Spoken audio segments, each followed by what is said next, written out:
Bismillahirrahmanirrahim.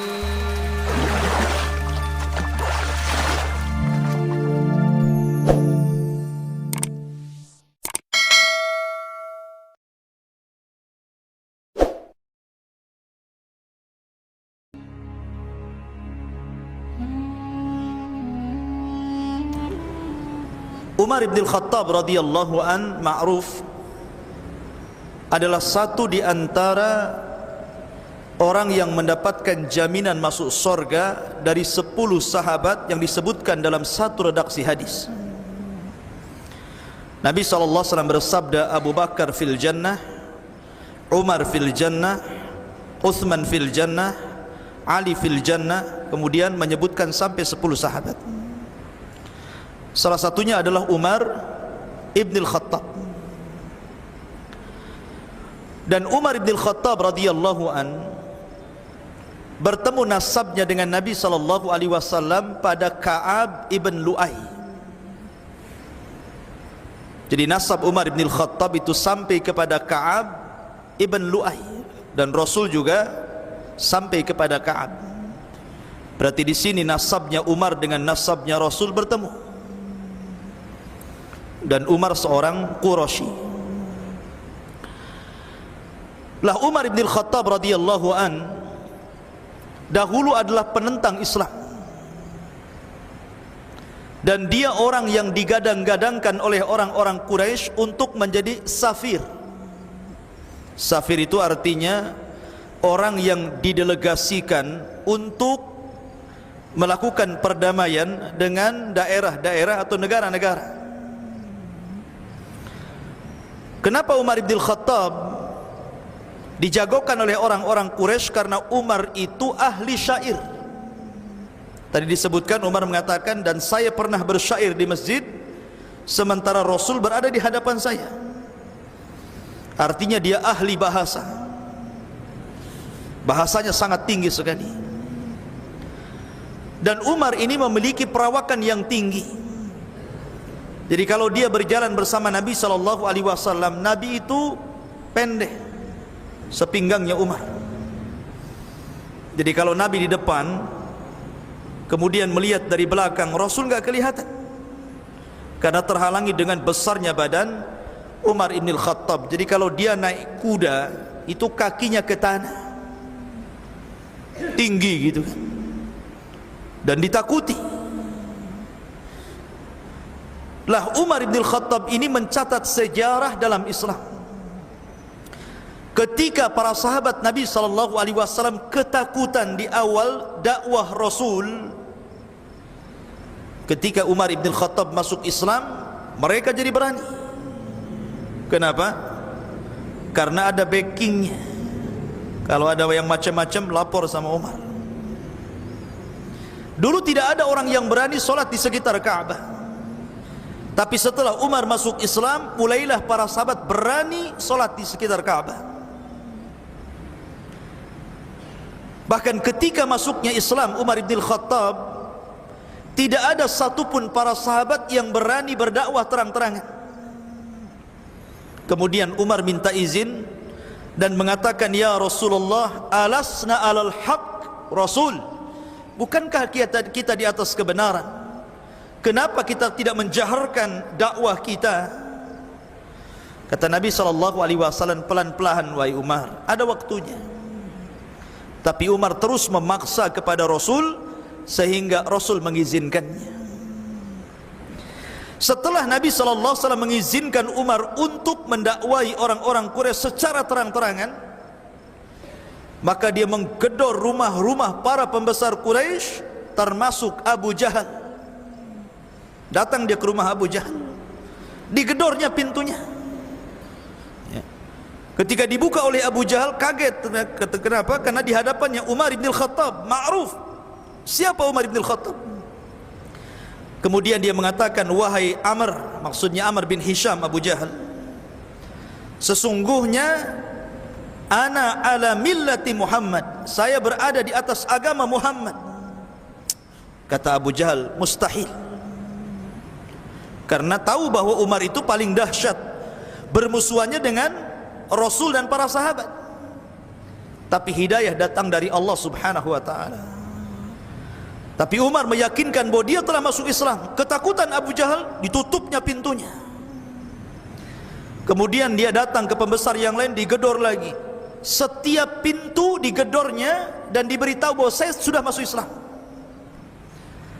Sampai akhirnya ketika dia berjumpa dengan para pemuda Quraisy, kemudian dia mengiklankan bahwa dia telah masuk Islam. Oh, dikeroyok Umar. Dan yang memulainya adalah Uqbah bin Abi Mu'aid.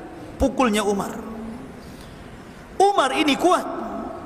Dikeroyok sama orang ramai dari siang sampai tenggelam matahari, terus berkelahi, gak berhenti-berhenti ya. Dan tidak kalah, Masya Allah.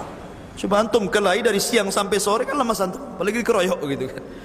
Ini datang lagi, ditantang sama dia, sampai dia mengatakan, kalau aku masih tetap di Mekah, ku usir kalian semuanya.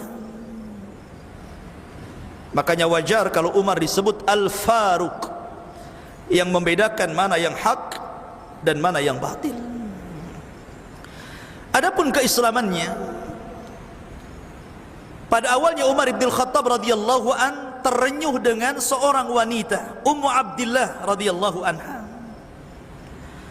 Ketika sebagian kecil para sahabat melakukan hijrah pertama kali kemana? Ke Habasyah, belum ke Madinah. Karena hijrah ke Habasyah itu 2 kali, baru ketiganya ke Madinah.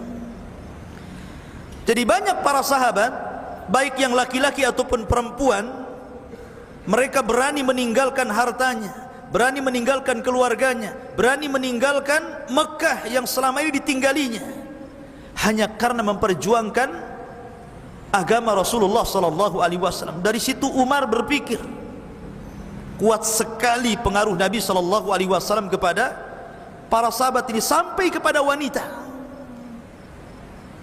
Dari situlah ikhwatu fiddin dimuliakan Allah azza wajal, ketika suatu ketika Umar bin Khattab dihabari dengan sesuatu yang tidak enak tentang Rasul sallallahu alaihi wasallam, marah dia. Diambil pedangnya, kemudian dicari Nabi sallallahu alaihi wasallam yang ketika itu berada di rumah Arqam bidaril Arqam. Berangkat Umar, di tengah jalan berjumpa dengan kawannya. Kemudian kata kawannya, ya Umar, ila aina tadhhab, mau kemana kau pergi? Dia mengatakan, li aqtula Muhammadan, aku hendak membunuh Muhammad. Maka kawannya mengatakan, ya Umar, maukah ku habarkan dengan berita yang lebih besar daripada engkau membunuh Muhammad? Kata Umar, apa itu? Orang ini mengatakan, adikmu Fatimah masuk ke dalam agama Muhammad. Akhirnya enggak jadi dia menemui Rasul, malah berbalik ke rumah adiknya. Di rumah adiknya Fatimah ini sedang dibacakan Al-Quran oleh seorang sahabat namanya Khabbab ibn Arad, seorang budak pandai besi, salah satu budak dari budak-budak yang masuk Islam dan mendapatkan azab dari tuannya. Ketika itu Umar bin Khattab mendengar apa yang dibaca oleh Khabbab di dalam rumah itu. Kemudian Umar tidak salah mendobrak pintu. Khabbab ketakutan, akhirnya sembunyi di balik jidar, di balik dinding, sambil gemetar tuh karena Umar datang. Tiba-tiba kemudian Umar tidak basa-basi, langsung memukul adiknya dan suaminya, Sa'd bin Zaid. Tapi Umar ini punya hati yang rahim, tidak tega ketika adiknya tersungkur gitu kan. Namanya adiknya dipukul, otomatis ada perasaan sayang. Ketika itu di tangannya ada lembaran-lembaran Al-Quran, karena saat itu Al-Quran belum dibukukan, masih berupa lembaran-lembaran yang dicatat. Umar memaksa untuk mengambil lembaran itu, tapi tidak dikasih dan mengatakan, anta najis, kamu itu najis, kalau mau megang ini mandi dulu sana. Akhirnya kemudian Umar bin Khattab pun mandi, kemudian diserahkan lembaran itu. Pertama kali ayat yang dibaca adalah suratut Thaha. Thaha ma anzalna alaikal qur'ana litashqa illa tadhkiratan liman yahsha. Taha, tidaklah Al-Quran Allah turunkan untuk mencelakakan manusia. Dia hanyalah tadhkiratan lima yahsha, sebagai pengingat bagi orang-orang yang takut kepada Allah. Umar itu ahli bahasa, ahli syair. Ketika melihat untayan-untayan bahasa Al-Quran yang sangat tinggi sekali, barulah hidayah masuk ke dalam sanubari hati Umar ibn Khattab. Dan itu menunjukkan pengaruh Al-Quran, ikhwan. Quran itu punya pengaruh yang hebat, luar biasa. Akhirnya kemudian Umar ibn Khattab radhiyallahu langsung mengatakan, dullani ala Muhammad, tunjukkan di mana Muhammad. Maka ketika itu Khabbab bin Arad baru keluar itu, karena melihat Umar sudah reda. Kata Khabbab bin Arad, ya Umar, sesungguhnya aku mendengar Nabi SAW pernah berdoa kepadamu, Allahumma izzal Islam bi umaraini, ya Allah, muliakan Islam dengan dua Umar. Maksudnya Umar yang pertama Abu Jahal Amr bin Hisham, dan Umar yang kedua adalah Umar ibn al-Khattab. Dari situlah Umar kemudian pergi. Dari kejauhan, maka para sahabat Nabi SAW yang berada di rumah Arqam bidaril Arqam ketika itu kaget karena melihat Umar. Ini Umar mau ngacau nih. Mereka tahu siapa Umar, preman. Ya. Makanya kemudian datanglah Hamzah, singa Islam, singa Allah. Dia mengatakan kepada Nabi SAW, kalau dia datang dengan keburukan, maka kami siap melawan dia dengan pedang-pedang kami. Tapi kalau dia datang dengan kebaikan, maka kita akan persilahkan datang. Maka kemudian tiba-tiba Umar datang kepada Nabi SAW dan mengatakan, ya Muhammad, ashhadu an la ilaha illallah wa ashhadu annaka Rasulullah. Masuk Islam dia. Masya Allah, hidayah. Hidayah itu milik Allah. Padahal Umar dulu pemabok, Umar dulu preman, penjahat kelas kakap.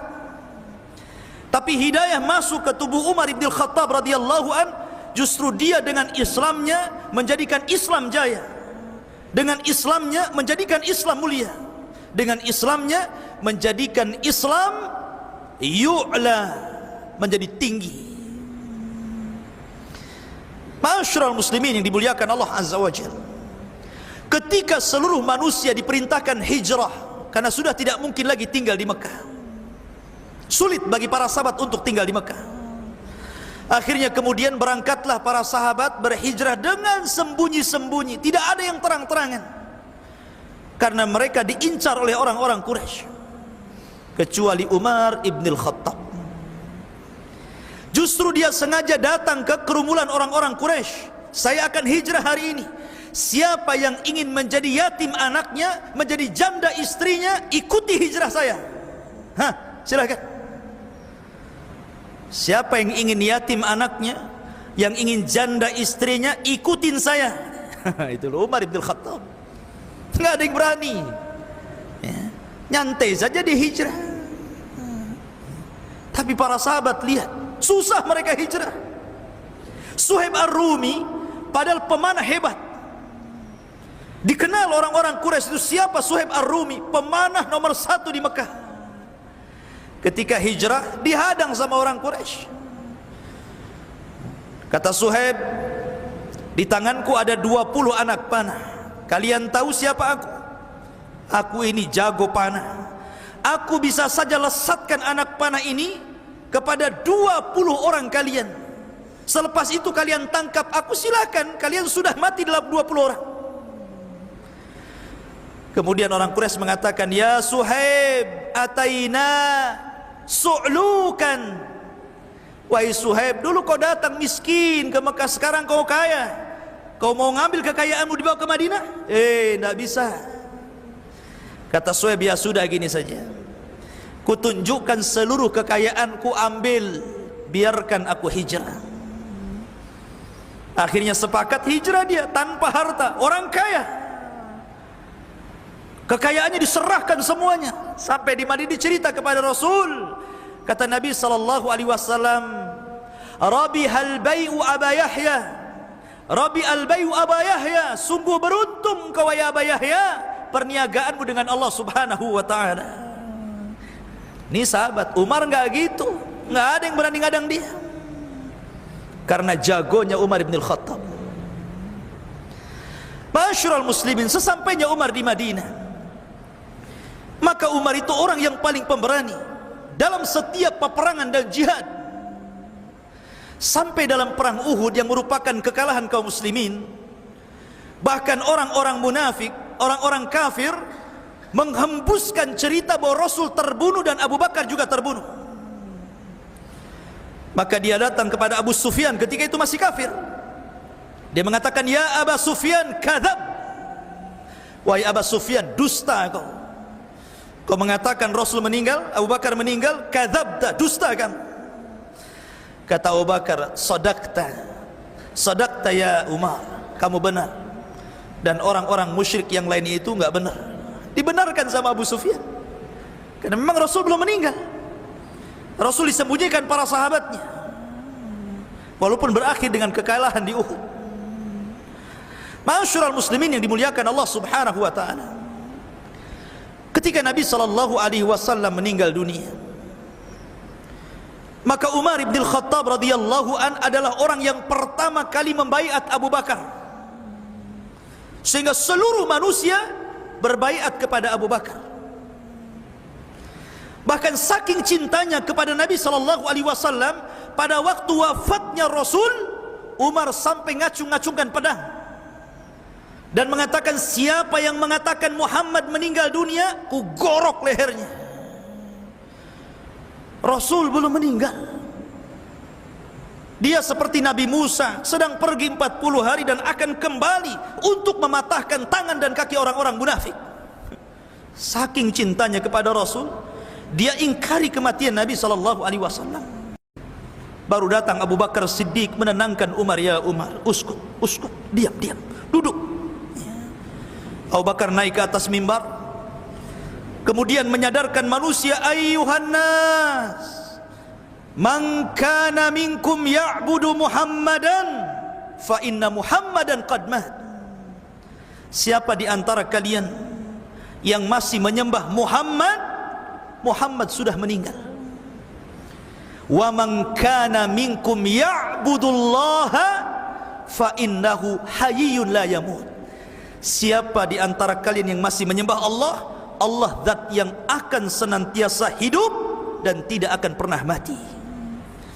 Kemudian dimembacakan ayat yang kata Abdullah bin Abbas radhiyallahu an, seolah-olah ayat itu baru turun ketika itu, padahal ayat ini sudah turun lama. Wa ma Muhammadun illa rasulun qad khalat min qablihi ar-rusul. Afa immata aw qutilan qalabtum ala aqabikum wa man yanqalib ala aqibaihi falan yadurrallaha syai'an wa sayajzillahu syakirin. Tidaklah Muhammad itu melainkan sama dengan rasul-rasul yang lainnya, dia pun meninggal. Apakah kalau dia meninggal atau terbunuh, kemudian kalian akan lari kembali ke belakang kalian murtad? Artinya siapa yang kembali ke belakang kalian murtad dari agama Islam tidak memadaratkan agama Allah sedikit pun, karena Allah hanya akan membalas siapa dari hambanya yang bersyukur kepada Allah Subhanahu wa ta'ala. Barulah Umar tenang. Baru setelah itu heboh permasalahan kepemimpinan, maka Umar langsung berbaiat kepada Abu Bakar. Seluruh manusia berbaiat kepada Abu Bakar Siddiq radhiyallahu anhu. Ketika di perang Yamamah, ketika Abu Bakar melawan orang-orang murtad, orang-orang yang mengaku nabi, Musailamah al-Kadzab mengirim pasukan banyak Abu Bakar. Dipimpin oleh siapa? Dipimpin sendiri. Karena ketika itu pasukan berpecah jadi dua. Karena sebelum Nabi SAW wafat, Rasul itu sudah mempersiapkan satu pasukan besar untuk melawan Romawi, dipimpin oleh anak muda yang masih belia, Usamah bin Zaid. Jadi ketika Abu Bakar hendak memerangi nabi-nabi palsu, dia tidak mau menggunakan pasukan yang sudah disiapkan Rasul oleh Usama bin Zaid.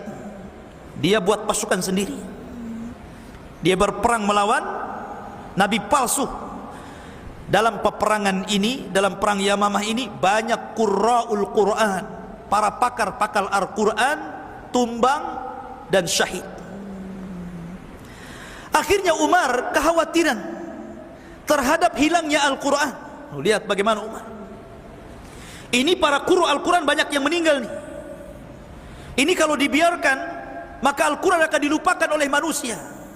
Maka dia mendesak kepada Abu Bakar untuk membukukan Al-Quran, mengumpulkan lembaran-lembaran Al-Quran yang dicatat oleh para sahabat Rasul, dikumpulkan jadi satu supaya Al-Quran terjaga. Bagaimana hirsnya, perjuangan Umar untuk mengumpulkan Al-Quran, mendesak Abu Bakar karena dia Amirul Mukminin. Akhirnya Abu Bakar pun mau, akhirnya mengumpulkan lembaran Al-Quran sampai menjadi mushaf. Tapi belum mushaf resmi, karena resminya di zaman Utsman, ya kan? Lah ketika Abu Bakar meninggal dunia, maka Abu Bakar Siddiq radhiyallahu an berwasiat kepada Umar ibn Khattab agar dia menggantikan dirinya. Jadi kepemimpinan Umar itu wasiat dari Abu Bakar. Jadilah Amirul Mukminin Umar ibn Khattab. Satu-satunya gelar Amirul Mukminin adalah Umar ibn Khattab. Amirul Mukminin ini gelar kepada Umar, karena Abu Bakar belum digelari Amirul Mukminin. Amirul Mukminin ini hanya digelari kepada Umar ibn Khattab. Ya wajar, karena kepemimpinan Umar ibn Khattab ini membuka Islam lebar-lebar. Mesir ditaklukkan sampai kepada perang Qadisiyah. Persia jatuh ke tangan kaum muslimin, sampai kepada kuncinya Baitul Maqdis diserahkan kepada Umar ibn Khattab oleh pembesar keagamaan mereka. Masya Allah, luar biasa. Dan Umar ini ikhwan dikenal dengan ibadahnya, mudah menangis. Dulu dia orang yang sangat keras, tapi belakangan orang yang sangat lembut, mudah menangis, tidak lepas daripada puasa dan qiyamul lail, sampai matanya cekung dan ada garis hitam karena banyaknya menangis, sampai di matanya ada jalan air mata khusus, sampai ada jalannya. Begitulah Umar ibn Khattab radhiyallahu anhu. Sampai suatu ketika Umar ibn Khattab berjalan dengan pembantunya. Di tengah jalan dia berjumpa dengan nenek yang sangat tua, renta. Tiba-tiba wanita ini memanggil Umar dengan tidak sopan. Tidak sebagaimana orang memanggil Amirul Mukminin, tidak. Justru dia mengatakan, "Ihi ya Umair, ihi ya Umair." Bukan Umar tapi Umair. Dalam bahasa Arab, Umair itu dari kata fu'ail, isim tasghir, mengecilkan orang, merendahkan orang. Kalau Umar itu besar, kalau Umar itu Umar kecil, gitu maksudnya. Kalau Salman itu besar, kalau Sulaiman itu Salman kecil, gitu maksudnya. Kalau kitab itu besar, kalau kutub itu kitab tipis.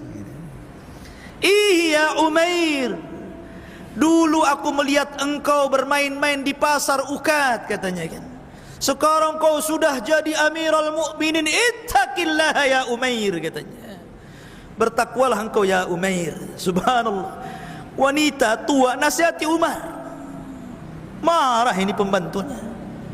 Kemudian menasihati wanita itu dan mengatakan, "Wahai nenek, di hadapan kamu Amirul Mukminin, ta'addabi, beradab, berakhlak." Tapi Umar bin Khattab mengatakan, "Wakhir, biarkan dia. Kamu tahu siapa dia? Kamu tahu siapa dia?" kata Umar. "Dia adalah satu-satunya wanita yang didengar pengaduannya oleh Allah Subhanahu wa ta'ala. Dialah Haulah bintu Hakim, yang diturunkan satu surah Mujadilah karena pengaduannya kepada Allah Subhanahu wa taala. Ketika itu Umar menangis. Menangis bersyukur kalau dia dinasihati oleh seseorang agar dia terus bertakwa kepada Allah Subhanahu wa taala. Masya Allah. Inilah seorang pemimpin. Kalau dikritik, bersyukur. Ini tidak bisa orang mengkritik pemimpin besoknya ditangkap. Ma'asyiral muslimin yang dimuliakan Allah Subhanahu wa taala. Bahkan Umar bin Khattab ini setiap malam dia selalu berjalan. Berjalan melihat rakyatnya, belusukan bahasanya. Kemudian Umar bin Khattab suatu malam melihat ada satu rumah seluruhnya gelap, ini rumah terang. Kemudian dihampiri rumah itu. Kemudian rupanya ada percakapan seorang wanita tua dengan anak gadisnya, bercerita tentang bisnis menjual air susu. Kata neneknya, kata ibunya, wahai anakku, besok kita akan jualan. Baiknya kita campur susu ini dengan air, biar untungnya banyak. Artinya orang yang curang itu sudah ada sejak zaman Umar. Apalagi zaman sekarang ya. Zaman itu kalau curang sembunyi-sembunyi. Zaman sekarang kalau curang terang-terangan, ganjelannya itu nampak itu loh di timbangannya. Ini apa ini? Ah, kayak gak tahu saja katanya. Umar berada di samping rumah itu. Kata anaknya, kata anak gadisnya, wahai ibuku, Umar melarang, peraturan negara tidak boleh curang dalam berdagang. Subhanallah, Umar menerapkan tidak boleh curang dalam berdagang. Kalau kepala negara kayak gini kan enak. Tidak boleh curang dalam usaha, harus jujur, tidak ada riba. Mantap tuh kalau pemimpin kayak gini. Kemudian ibunya mengatakan, Umar kan tak tahu. Dia nggak tahu kalau Umar di samping rumah dia. Tapi gadis ini cerdas mengatakan, ya, Umar memang tidak tahu, hai ibuku, tapi Umar punya Tuhan. Dan Tuhannya Umar juga Tuhan kita. Dia melihat kita. Akhirnya Umar takjub, Masya Allah. Di zaman itu Umar saja takjub, kok ada orang jujur. Coba, orang jujur di zaman itu Umar sampai takjub. Apalagi di zaman sekarang kan. Di zaman sekarang kalau ada orang jujur itu pasti dikatakan gila. Ya enggak? Pasti gila itu orang itu. Gila orang itu katanya. Coba saja. Kadang-kadang kalau orang ngasih kembalian itu sengaja struknya digedein tuh. Kan gitu kan. Sengaja itu dibuat curang tuh struknya kan. Kadang-kadang labelnya lain, ketika di kasir lain, keluar lain lagi gitu kan. Subhanallah ya. Kadang-kadang lupa tuh mengambil kembalian, sengaja nggak dikasih ya. Artinya orang jujur saja buat takjub Amirul Mukminin. Makanya dia pulang mengumpulkan seluruh anak laki-lakinya dan mengatakan, siapa di antara kalian yang mau kawin? Oh, Qasim bin Umar mengatakan, saya pak, katanya. Sini. Di sana ada perempuan hebat, kawin dengan dia kamu. Harusnya gitu orang tua ya. Antum arahkan anaknya, cari gadis-gadis yang soleha. Nak, kawin sama dia ya. Kata anaknya, nggak bisa pak, sudah dapat di Facebook katanya. Itulah Umar bin Khattab memperhatikan bapaknya, anaknya. Akhirnya nikahlah Qasim ibn Umar. Lahirlah orang yang luar biasa sepanjang sejarah, dikenang kepemimpinannya, Umar bin Abdul Aziz. Subhanallah. Itulah Umar bin Khattab. Bahkan ketika Umar bin Khattab dahulu di zaman Abu Bakar, Kapolrinya itu adalah Khalid ibn Walid. Pimpinan kepolisiannya itu Khalid ibn Walid. Karena Abu Bakar cerdas. Abu Bakar itu cerdas, mampu memposisikan seseorang pada posisinya. Dan itu dipuji oleh Umar setelah kematiannya. Ketika dia menjabat menjadi khalifah, dipecat Kapolrinya ini. Khalid bin Walid dipecat, diganti oleh Abu Ubaidah Ibnul Jarrah. Bukan tidak ada alasan. Umar punya alasan, karena orang-orang itu terlalu yakin dengan Khalid. Kalau peperangan dipimpin Khalid pasti menang, itu masalahnya. Kata Umar, di bahaya tauhid orang ini. Ini orang-orang akan tawakalnya bukan kepada Allah tapi kepada Khalid. Maka Umar ingin supaya orang-orang ini selamat tauhidnya, supaya tidak bergantung kepada Khalid lagi dalam peperangan, tapi bergantung kepada Allah, diganti kapolrinya itu. Naiklah Abu Ubaidah ibnul Jarrah. Begitu Umar. Ya, celah sesuatu yang bisa menyimpang dari tauhid langsung ditumpas. Bahkan ketika ada para sahabat yang kemudian melakukan sholat di bawah pohon, yang dulunya pohon itu dijadikan Bai'atul Aqabah, tempat berbaiatnya para sahabat sepeninggal Rasul dan Abu Bakar. Di zaman Umar ada orang sholat di situ. Alasannya karena itu pohon bersejarah. Para sahabat pernah berbaiat di sini. Marah Umar, bawa singso, digergaji, tumbangkan tuh, nggak boleh lagi, karena mengarah kepada syirik tuh. Bahkan ketika Umar bin Khattab perang melawan dalam perang Qadisiyah itu, kaum muslimin menaklukkan sebuah kota, di mana kota itu ada kuburan Nabi Daniel, nabi di zaman Talut, yang memilih Talut untuk menjadi raja, namanya Nabi Daniel. Kuburannya diagungkan di situ, di Syam. Maka Umar perintahkan gali kuburannya, pindah ke tempat lain, buat 9 kuburan, 801 isinya. Jadi orang bingung mau nyembah, mana satu nih Daniel nih katanya. 9 kuburan, ya, yang 801 isi gitu kan. Itulah Umar mencegah orang untuk melakukan kesyirikan gitu maksudnya. Masya Allah, sampai seperti itu Umar itu memangkas orang jangan sampai terjerumus kepada kesyirikan. Makanya Umar langsung pecat Khalid dan naik tahta Abu Ubaidah untuk memimpin perang Qadisiyah. Subhanallah, Allah menangkan di tangan Abu Ubaidah ibnul Jarrah sampai Persia jatuh ke tangan kaum muslimin. Ketika itu pembesar agama Yahudi yang ada di Baitul Maqdis tidak mau menyerahkan kuncinya.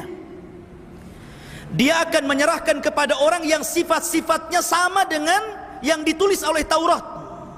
Padahal sudah kalah itu. Akhirnya datang kemudian Abu Ubaidah ibnul Jarrah, ditengok ciri-cirinya, oh bukan kamu, ya. Kemudian datang lagi Khalid bin Walid, ditengok lagi, oh bukan kamu. Didatangkan beberapa orang, bukan kamu.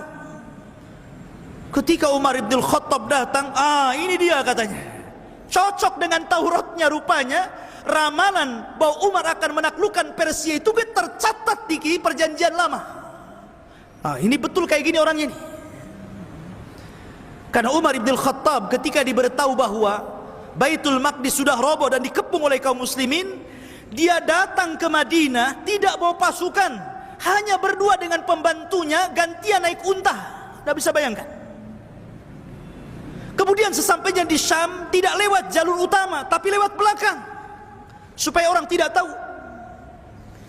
Ketika Abu Ubaidah tahu bahwa Umar di situ, kaget dia dan mengatakan, "Ya Aba Ubaidah, ya Umar," kata Abu Ubaidah, "ya Amirul Mukminin, coba kalau kau kasih tahu kau akan datang, kami akan sediakan pakaian yang bagus, kendaraan yang mewah. Engkau Amirul Mukminin, engkau akan bertandang kepada pembesar kafir, biar mereka itu menghormati kamu." Umar marah, "Wahai Abu Ubaidah, untung yang ngomong kamu. Kalau bukan kamu sudah dihantam gitu bahasanya." Maka Umar mengatakan, "Ya Aba Ubaidah, innallaha a'azzana bil Islam, wa man yabtaghi al-izzata bi ghairi ma a'azzana Allahu adzallana Allah." Hei Aba Ubaidah, kita ini mulia karena Islam, bukan karena yang lain, bukan karena pakaian, bukan karena unta, bukan karena kuda, bukan. Kita ini mulia karena Islam. Maka siapa yang mencari kemuliaan bukan karena Islam, maka Allah Subhanahu wa taala akan hinakan dia. Biarkan aku seperti ini. Jadi dia datang kepada pembesar kufar itu membawa pakaian yang dibawa dari Madinah. Coba bayangkan, berhari-hari seperti apa pakaiannya itu. Tapi Umar tidak memandang itu sebuah kemuliaan. Dia datang, diambil kuncinya. Kemudian Umar mengumpulkan kaum muslimin. Kita sudah menangkan peperangan ini. Jangan ada di antara kalian yang merobohkan tempat-tempat ibadahnya. Jangan ada di antara kalian yang menumpahkan darah-darahnya. Cukuplah mereka minta jizyah, minta upeti, itu saja. Tuh lihat damainya Islam. Kalau Islam menaklukkan sebuah negara, tidak ada tumpah darah, tidak ada yang menghancur-hancurkan tempat ibadah kafir. Harusnya seperti itu. Tapi lihat ikhwan, bagaimana orang-orang kafir apabila menghancurkan negeri Islam, dihancurnya sehancur-hancurnya. Bagaimana dulu Amerika menghancurkan Irak, habis Irak itu dibombardir. Bagaimana hari ini Suriah, subhanallah. Masyurul muslimin yang dimuliakan Allah Azza wa Jalla. Maka Umar ibn Khattab dikenal sebagai pemimpin yang adil, pemimpin yang ramah, pemimpin yang membawa kemenangan di mana-mana. Makanya Umar ini ketika kematiannya justru membuka pintu fitnah. Mulailah runtuh kejayaan Islam sedikit demi sedikit. Masyurul muslimin yang dimuliakan Allah Subhanahu wa taala. Itulah kisah Umar ibn Khattab. Dan Umar ibn Khattab meninggal dunia dalam kondisi syahid, dibunuh oleh seorang majusi namanya Abu Lu'lu, seorang budak Mughirah bin Syu'bah. Setelah takbiratul ikhram pertama dalam solat subuh, Allahu Akbar, masjid kala itu tidak terang seperti sekarang. Abu Lu'lu sudah membuat pisau bermata dua, dilumuri racun. Tiba-tiba ketika Umar takbiratul ikhram Allahu Akbar, dia berada di sop yang pertama, dikeluarkan pisaunya, ditusuk beberapa kali dari belakang sampai tembus ke depan. Ketika itu Umar tumbang. Dia sangka anjing yang menggigitnya. Karena tidak tahan darah banyak keluar, dia lemas kemudian tumbang. Solat pun digantikan Abdurrahman bin Auf. Dia pun diangkat ke rumah. Setiap diberi obat keluar dari bekas lukanya, nampaknya Umar sudah tidak tertolong lagi. Kemudian setelah ditanyakan siapa yang membunuhku, maka orang-orang mengatakan Abu Lu'lu al-Majusi. Dia memuji Allah, alhamdulillah katanya. Alhamdulillah katanya Umar. Orang yang membunuhku adalah orang yang belum pernah sujud dan ruku walaupun sekali. Dan itu adalah prediksi Nabi SAW ketika berjalan di Bukit Uhud bersama Abu Bakar, Umar dan Utsman. Kemudian Bukit Uhud tiba-tiba bergetar. Kata Rasul, diam wahai Uhud, sesungguhnya di atas engkau ada Siddiq, maksudnya Abu Bakar, dan syahidaini, ada dua orang yang kelak mati syahid, Umar dan Utsman bin Affan.